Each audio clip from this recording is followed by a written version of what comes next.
seperti ini, seperti ini, seperti ini.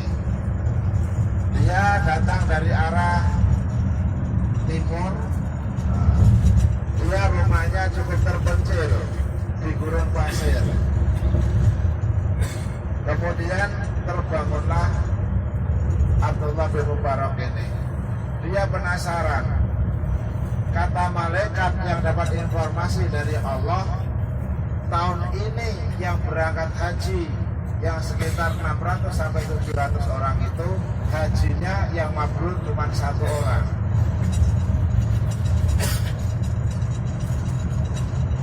Ini mudah-mudahan jadi jadi muhasabah, jadi bahan perenungan buat kita semua. Kemudian Abdullah bin Mubarak ini penasaran. Dia tanya itu, setiap jamaah haji ditanya, siapa yang kenal yang namanya Abdullah bin namanya Ali bin Muhammad. Tanya, setiap orang ditanya yang haji itu. Tanya ke sana kemari, nggak ketemu. Suatu saat dia ketemu rombongan dari Syria. Kemudian Ali bin Muhammad nanya, wahai saudara-saudaraku, ada apa Syekh? Ada nggak di antara kalian yang bernama Ali bin Muqaffa? Kemudian dia rombongan itu berkata, hari ini dia nggak ada di antara kami rombongan yang namanya Ali bin Muqaffa. Memang ada yang namanya Ali bin Muqaffa, tapi dia nggak jadi berangkat haji. Maka penasaranlah Abdullah bin Mubarak ini, dia nanya alamatnya di mana yang letaknya rumahnya. Dia kemudian menelusuri sampai ke Syria, bertanya tentang Ali bin Muqaffa. Maka bertemulah yang namanya Abdullah bin Mubarak, Syekh Abdullah bin Mubarak dengan Ali Muqaffa itu. Dia penasaran, wahai Ali Muqaffa, saya dapat berita seperti ini. Ada 2 malaikat yang berbincang. Kemudian dia berkata bahwa tahun ini haji yang paling mabrur adalah haji. Ada apa gerangan? Kata Ali bin Muqaffa, wahai Syekh, karena ini yang datang seorang guru besar yang sudah dikenal, boleh kata dikenal seluruh dunia kalau zaman sekarang ini, ya, yang namanya Abdullah bin Mubarak. Saya nggak haji, wahai Syekh. Saya nggak haji, saya mau haji, saya nggak jadi berangkat haji ya Syekh. Enggak, apa sih yang menjadikan Allah menerima melalui malaikat bahwa haji tahun ini engkau haji yang terbaik, hajimu yang paling mabrur? Apa sih yang kau kerjakan? Ali bin Muqaffa ini adalah tukang sol sepatu.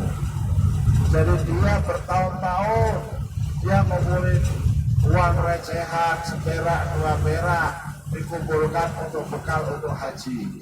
Kalau pulang dari ngesol sepatu, ada rezeki dikit dikumpulin terus menerus. Bertahun-tahun dia itu kepengen haji dengan mengumpulkan uang dari hasil ngesol sepatu itu. Tapi tatkala dia mau berangkat haji, sudah persiapan semua, peralatan sudah disiapkan, dia mau berangkat, istrinya dalam keadaan hamil. Nah, tahu-tahu istrinya idam, minta idam apa idam ya? Idam ya, minta makanan yang sekarang ini daunnya semerbak. Kebetulan ketika mau berangkat, istrinya mencium bau yang sangat harum sekali. Karena penasaran, maka dalam kisah itu ada 2 versi ceritakan. Ali bin Muqaffa langsung mencari sumber bau itu.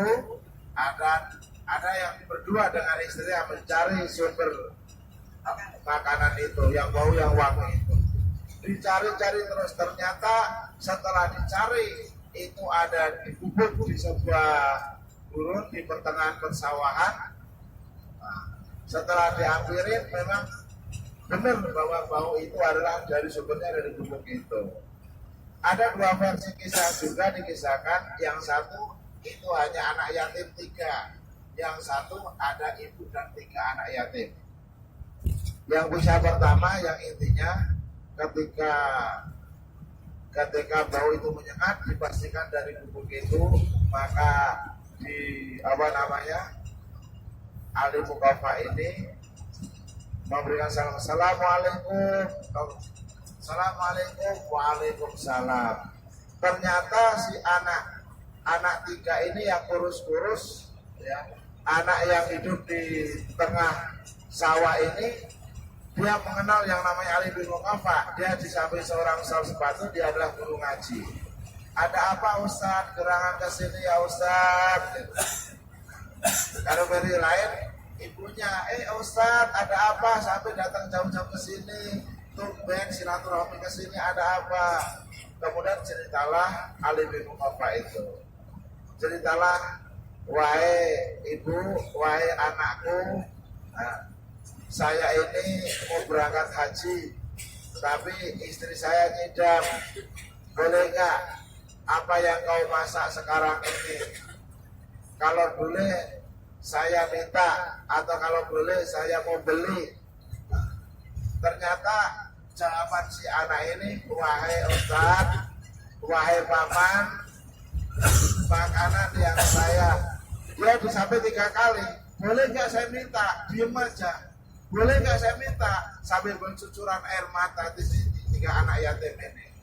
Kemudian wahai paman, makanan yang saya masak ini halal bagi kami, tapi haram bagi Tuhan, haram bagi paman sama bibi. Enggak, saya mau beli. Kenapa haram bagi saya? Beneran halal bagi saya, bagi kami, haram bagi paman dan bibi.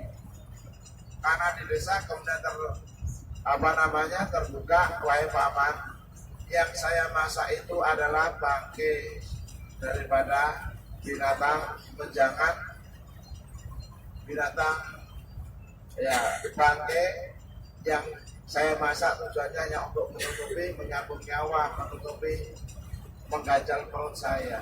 Maka bercucuran air mata, menangislah, gemeterlah yang namanya Ali bin Muqaffa itu tanpa pikir panjang.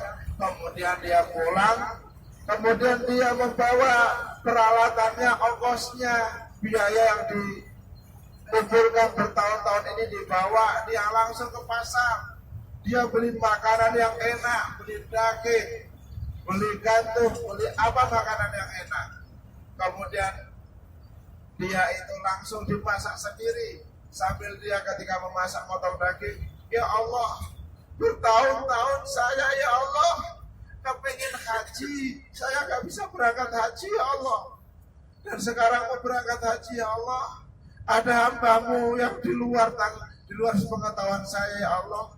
Ada anak-anak yang sangat dicintai oleh Rasulullah, mereka dalam keadaan kelaparan ya Allah. Inilah ya Allah ketika dia memasak dagingnya, memotong dagingnya, inilah stawaf saya ya Allah. Ketika dia masak sayurnya, inilah jahe saya ya Allah. Begitu seterusnya sambil bercucur air mata. Apa yang dipunyainya dimasak yang enak-enak, dikasihkan anak yatim, dan semuanya diberikan kepada anak yatim pembekalan hajinya itu. Ketika mendengar cerita seperti itu, Syekh Abdullah bin Mubarak bercucuran air mata. Dirangkullah yang namanya Abdullah bin Mubarak. Sadaqta ya Allah, benar engkau ya Allah. Sadaqta ya malaikat, benar engkau kabarmu malaikat. Betul bahwa tahun ini haji yang paling mabrur adalah hajinya Ali bin Muqaffa. Walaupun engkau tidak haji, tapi hati dan pikiranmu sudah ada di Mekah.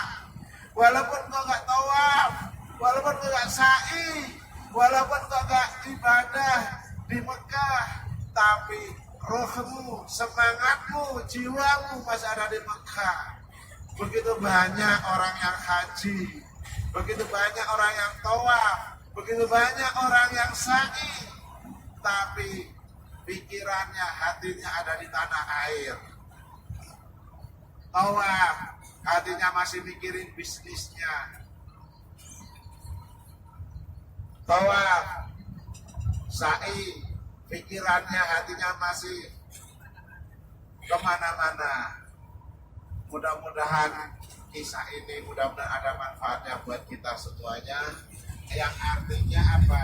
Yang artinya bahwa marilah kita mumpung masih ada di Mekah ini, kita belajar sepenuh hati, belajar ikhlas, jiwa raga kita ada di Mekah ini, manfaatkan betul waktu-waktu yang sangat sempit ini, kurang lebih 6 hari ini.